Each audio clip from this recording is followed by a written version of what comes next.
Donostiako udalak urteak daramatza klima aldaketaren aurkako lasterketan. Arrojemos todos los desperdicios en los contenedores habilitados al efecto. En esta prueba respetuosa con el medio ambiente.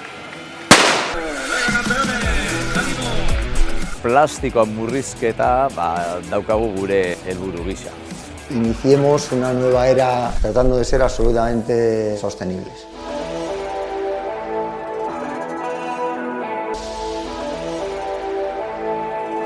El Ayuntamiento de Donostia-San Sebastián lleva años trabajando para que los eventos sean más sostenibles desde el punto de vista del medio ambiente.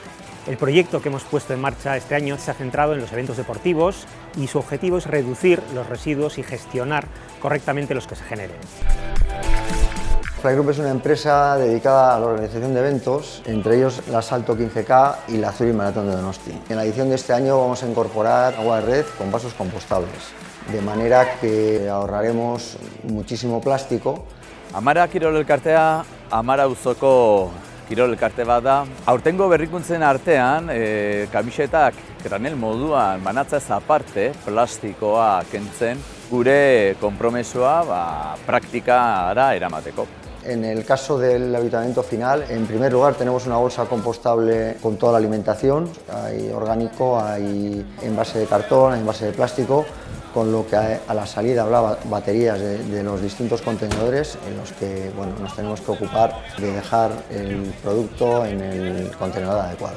Komentatu ere, urtero egiten ditugula, soberakinak, alimentozko bankoari ematen dizkiogu. Tenemos mucho camino que recorrer y muchas cosas que hacer para conseguir ser lo más sostenibles posibles. Gure aldetik ere, korrikalariei informazio bidaliko diegu, zein helbururekin gauden sartuta proiektu honetan. Donostiako udalak urteak daramatza klima aldaketaren aurkako lasterketan. 2008an aldaketa klimatikoaren aurkako lehen plana onartu zuen eta orain klima 2050 plana da gure ibilbidea.